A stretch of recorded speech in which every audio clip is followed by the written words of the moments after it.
Ja.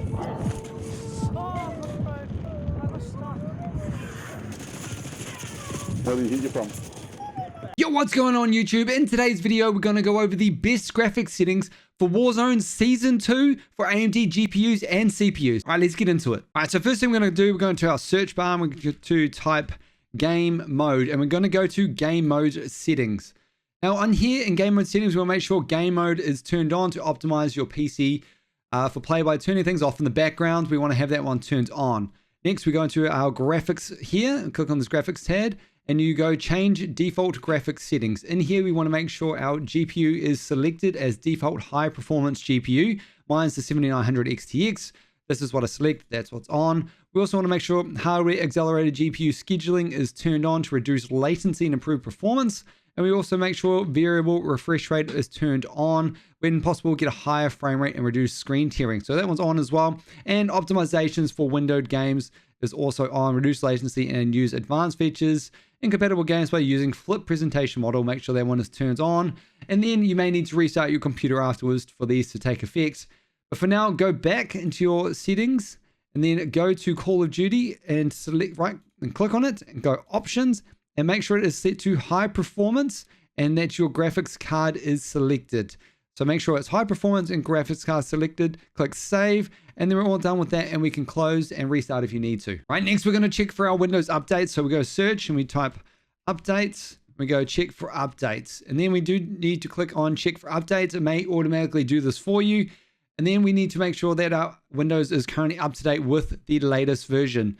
As you can see, mine is up to date as of today, 9:23 a.m. and we're all good to go. You can close that one, but make sure your updates are done and you may require a restart afterwards as well. And now we're going to go into our File Explorer and we're going to go into Documents and we're going to go down to Call of Duty, into Players, and into s.cod.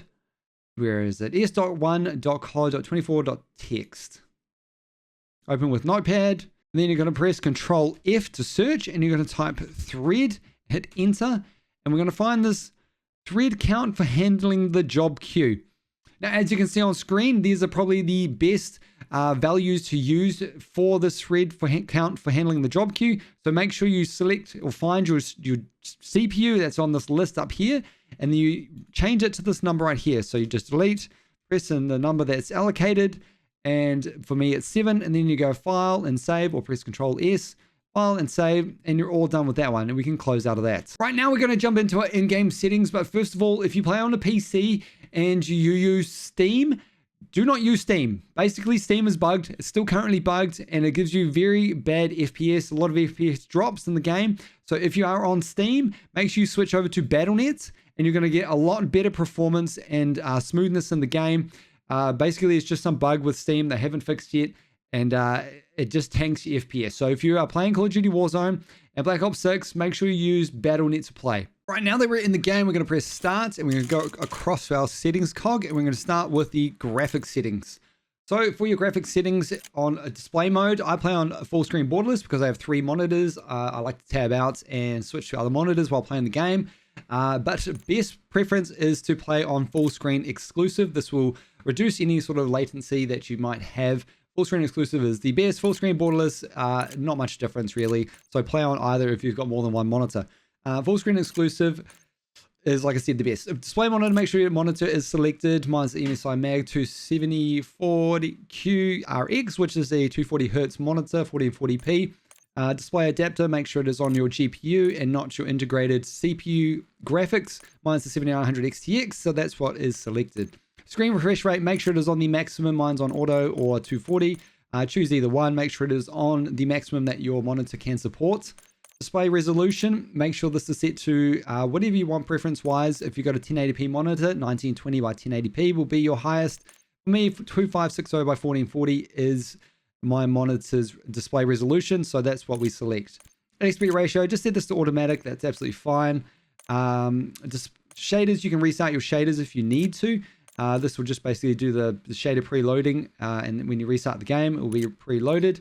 Display gamma, set this to 2.2 sRGB.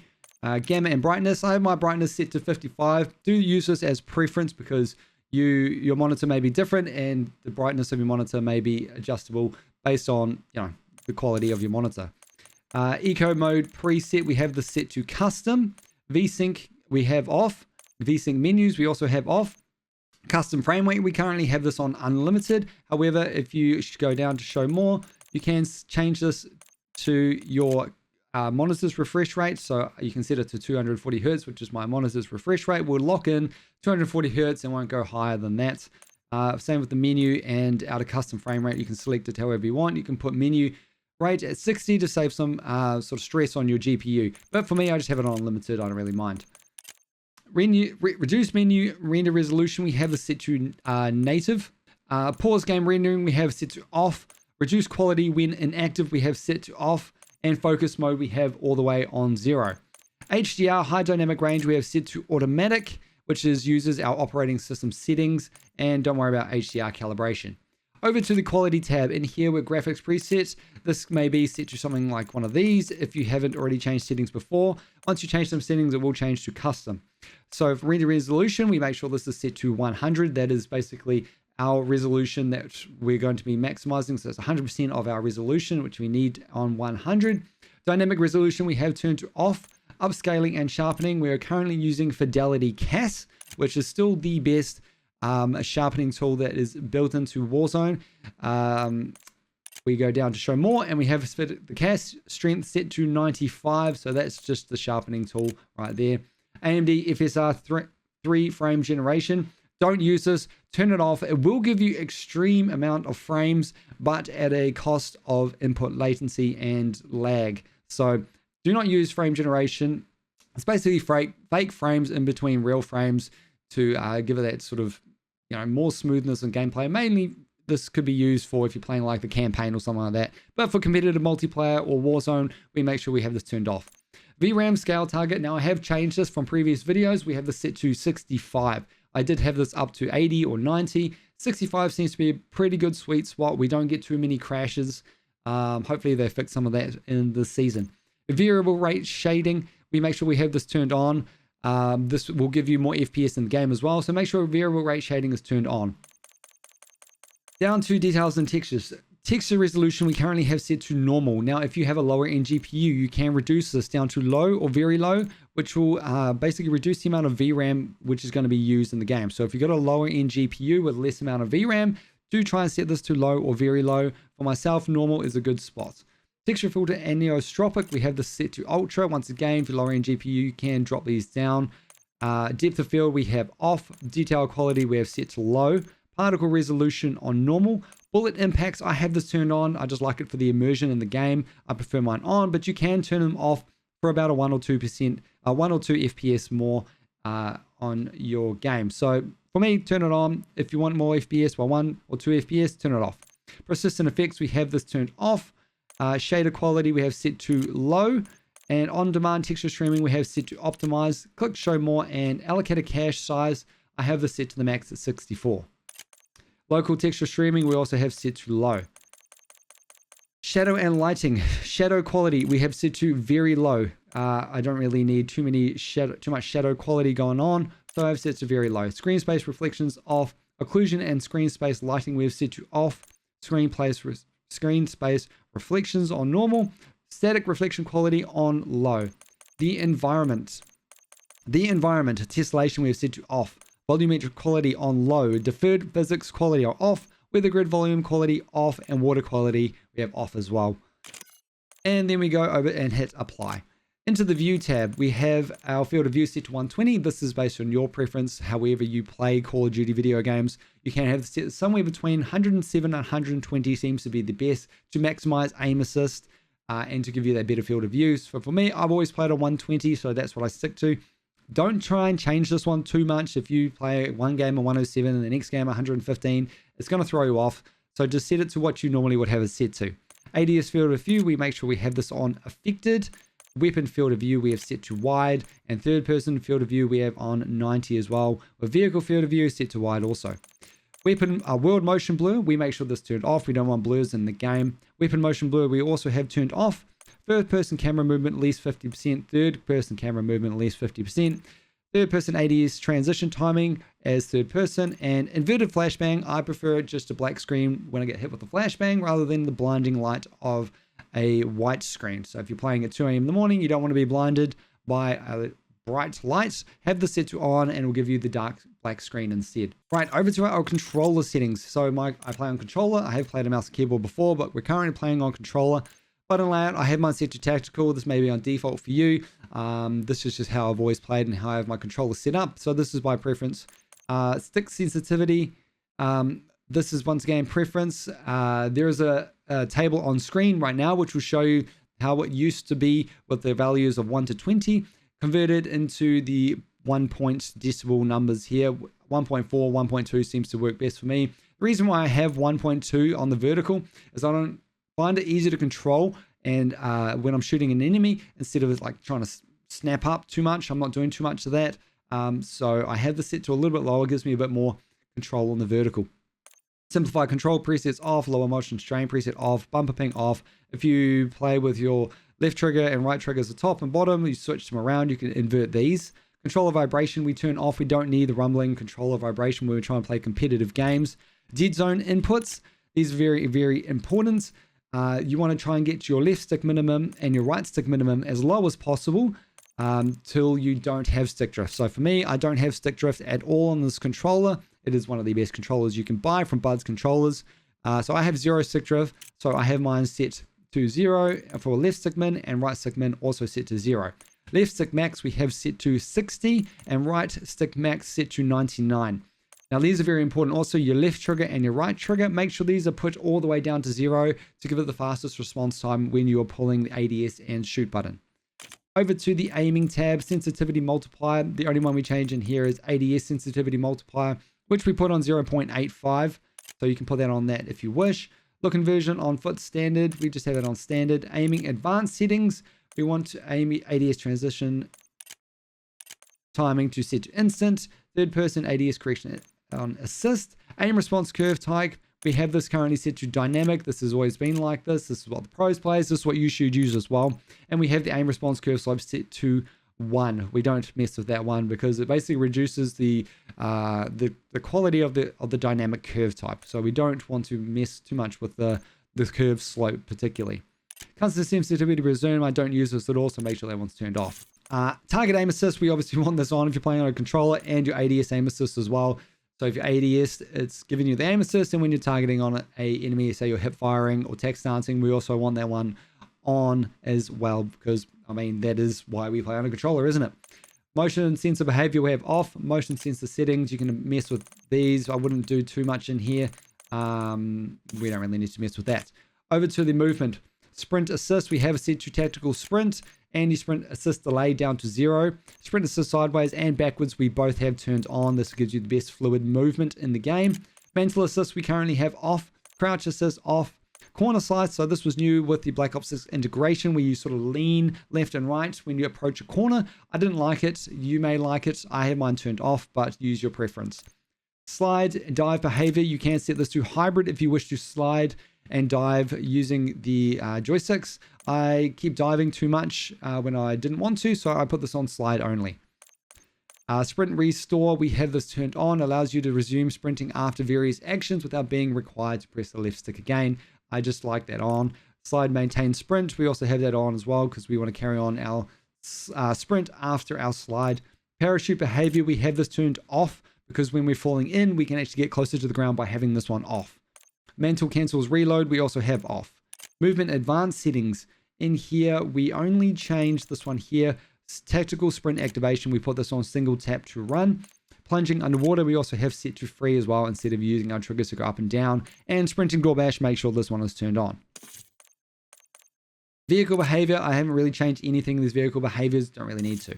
Over to the combat. Aim down sight behavior, we have set to hold.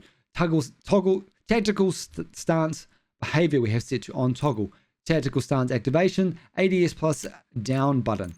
Weapon mount activation, ADS plus melee. And that's just, I think it's set to default. That's how I've always played when you could, mount onto things, I think since Warzone 2. So that's what we've set to. Dedicated melee weapon activation, hold melee. Body shield, finishing move behavior. We prioritize body shield because I just want to pick up the guys. It's just too damn funny. So if you want to pick up the enemies, if you want to use it as a body shield, make sure it's set to prioritize body shield. Armor plate behavior, apply all. You can do apply one, but then you got to keep pressing Y to apply those buttons, to apply the plates. So I have mine to apply all, which I can also cancel mid application. So C4 detonation activation, we have one by one. This makes sure that if we're throwing one, I can then blow it up instead of throwing one, then throwing another one, and then blowing it up. Equipment behavior, we have set to hold. Manual fire behavior, we have on press. Combat advanced settings in here. Change room activation, tactical sprint, and focus. We have that one on. Weapon mount exit, short delay instead of off or instant. Interact reload behavior, we have prioritized interact when we're playing Warzone because we prefer to pick up things instead of interacting with them. Instead of reloading, sorry. So we prioritize interact as our preference. Sprint cancels reload, we make sure that one is turned off because that's super annoying. Akimbo behavior, we have independent, so I can shoot, if I'm running akimbos, I can shoot the left one and the right one independently. ADS stick swap, we have set to off, and depleted ammo weapon switch, I have this turned on, so when my gun runs out of bullets, it automatically switches to the other gun. Overlay behaviors in here, scoreboard map, we don't really play with this. Overlay advanced settings, we're not playing with that one either. Right, over to the audio tab. So I have my game master volume set to 100, my dialogue at 10, my gameplay music volume all the way at 0 because I don't want to hear that in the game. Effects volume, this is where your footsteps lay, so we make sure that one is set all the way to 100. And cinematic music volume we have set to 0. Speakers and headphones. So for myself, I use the art tune, so if you know anything about that, this will be on for you. But if you need to, you make sure you put your headphones in here. So whatever your headset is, you put this one in here. Speak outputs, I use the 7.1 setting, so if that's available, use that. Otherwise, put it on Windows default. Enhance headphone mode, I don't use this because I'm using the arts tune, but do play around with it, see if you like it. Turn it on, turn it off, give it a test, see how it goes. Audio mix, I've been using Sucker Punch. However, Treyarch mix is also a good selection as well. Mono audio, we've turned off. Mute game, we're minimized, we have turned off. Mute licensed music, I have this turned on because when I'm streaming, I don't want any licensed music to be coming through and sort of getting me in trouble. Asymmetrical hearing, this is if you have an issue with your left ear, say you're a little bit more deaf in the left ear or the right ear, you can also turn this on and then configure the frequency based on your sort of knowledge of your ears and everything like that. Reduced tinnitus sound, we have this turned on to tinnitus sound from concussion and flash grenade. Shell shock is replaced with more dull, murky sound. Sounds good to me, so we'll turn that one on. Hit marker preset, we have it on default. Voice chat, my voice chat volume, this is preference. For me, 18 is absolutely fine. That's what I can hear. Voice chat is on, prox chat's on, body shield chat on. Last words, voice chat is turned on. And game chat voice is set to all lobby for myself. And your voice chat output is going to be whatever your headphones are. For me, I just use this one here because that's on my Go XLR. So this is going to be, for you, your headphones. Microphone level, this is your microphone level in game. So I've set to 25. Give it a test. You can test it here. Test. And 25 is okay for me. Microphone mode is on push to talk. If you want to just talk in the game to, say, random teammates, you can have this on open mic. I use push to talk. Microphone input device. This is for your microphone, whatever is linked to your headset. Put this on your microphone. So if you've got a headset with a microphone built in, make sure you select that. Over to interface. Now in interface, we've got gameplay tips turned on. Skip introduction movie we have off. We're going to put that one on actually because I'm sick of the introduction movie. Skip kill cam, we don't want to skip that, so we have that one off. Tooltips we have on. Telemetry, so this is if you're on PC, you can put your FPS counter, latency, packet loss, whatever you need to up in the top left corner, which you can see on my top left corner of my screen. So you turn those on by preference. Over to readability. So in readability, we have like subtitle background set to 0, subtitle size is default. You can increase this larger or largest if you need to. Menu text size, same thing again, you can change as required. Down to color customization. This will give you more colors and make it more pop in game. So for HUD color palette, we have it set to default. You can change these as required for you or whatever works for you. Color filter, we have this set to color filter 2. Color filter target set to both. And world color intensity at 100. Interface color intensity at 100 as well. This will make your game stand out and give you brighter colors in the game. This is by far one of the best adjustments you can do to give your game more clarity. Over to gameplay HUD, minimap shape. For God's sakes, make sure this is on square. Square is a larger shape than a circle. Make sure it is on square. Minimap rotation, we have that one on, so it rotates as we stay static in the middle. Radar, we have off, cross, compass type horizontal. Vehicle HUD prompts, fade after 10 seconds, that's fine. In-game text chat on. Player names, we have the full name abbreviated, whatever you want to do. I have mine on full name. Crosshair, I have mine turned on. I have my dot on, and I have my center dot scale as larger. This will be on default for you. I have mine set to larger just so I can sort of center my dot a little bit bigger. That's how I prefer it. Crosshair spread, we don't have that, so it doesn't move the crosshairs as you're sort of, I believe it's when you're running, and then when you stop, it pulls itself in. I don't want that. I don't need that on. Crosshair opacity, we have those at 100. Crosshair color, you can play with this. I use this sort of cyan color, and you can select which color you want to make your crosshair. Cyan seems to be work pretty good for me. I've used it since the start of the integration.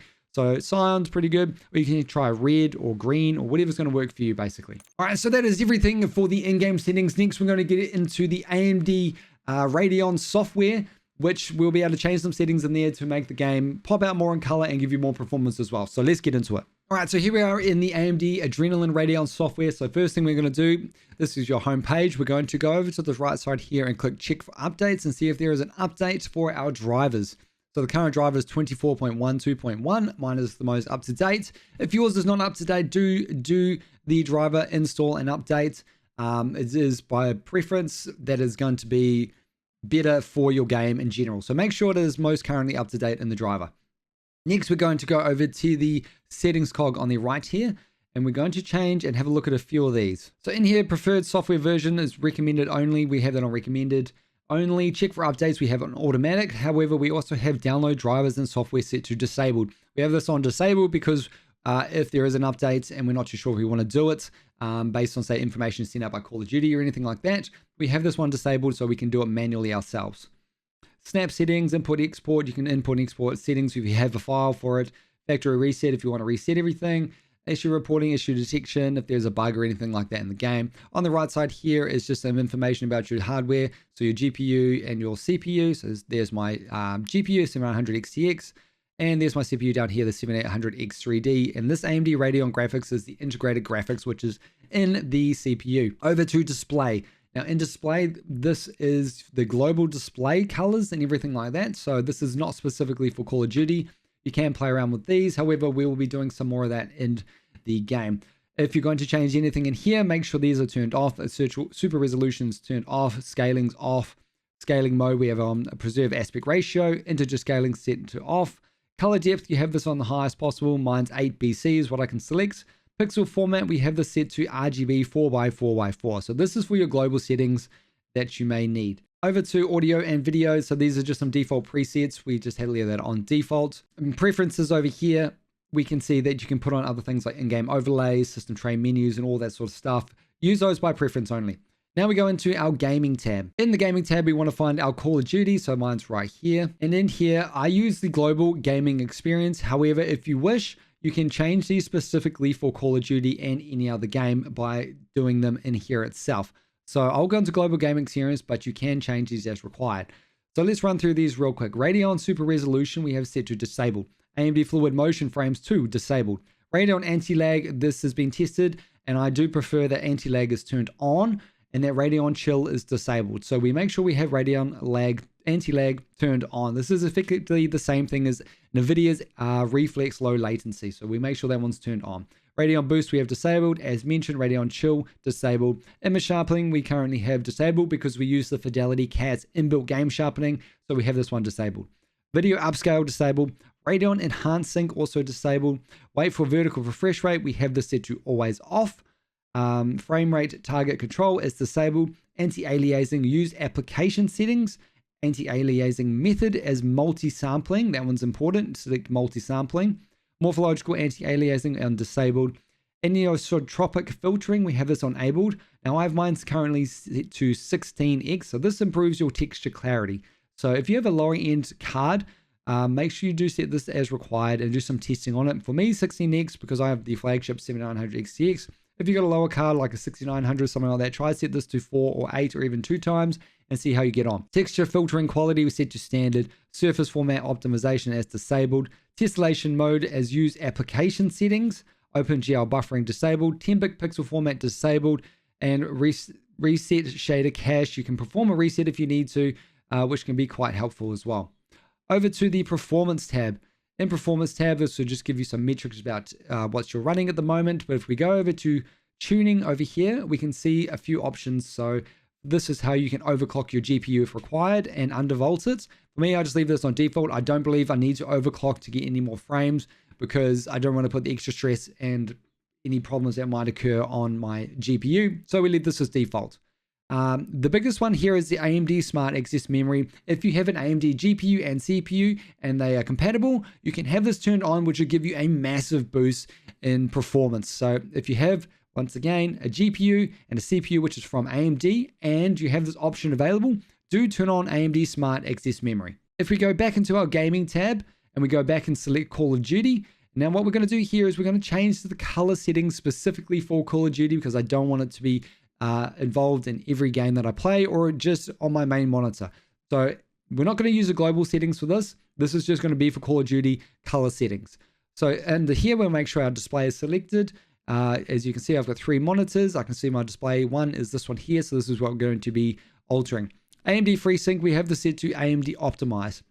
Scaling mode, we have it on the global setting, integer scaling on global setting. Launch AMD Infinity, we have this on disabled. Custom color and color temperature control, we have both of these enabled. Now, most of this is going to be default except for one important one. So your color temperature is at 6500. Your brightness is 0, hue 0. So this is default. Contrast is default. Saturation is going to be your big one. So that's what pops out the RGB, the red, greens, and blues. Increase your saturation a little bit to about 125. When you're playing Call of Duty, this will actually make your game stand out more and the colors will be more visible and things will be a lot easier to see. So to make that game pop more in color, increase your saturation based mainly on your monitor's sort of color settings and everything like that. So when you're in the game, give it a test, see what it's like. For me, 125 is a good spot for the saturation increase. If you don't want to oversaturate it by putting too much color into the game, otherwise it will not be very pretty at all. Display color enhancement, use global setting, and color division correction, I use global setting as well, which we had set before. And that is basically everything for this video. If you enjoyed today's video, make sure you like and subscribe, hit the bell notification to be notified of new content uploads and live streams. We'll catch you on the next one.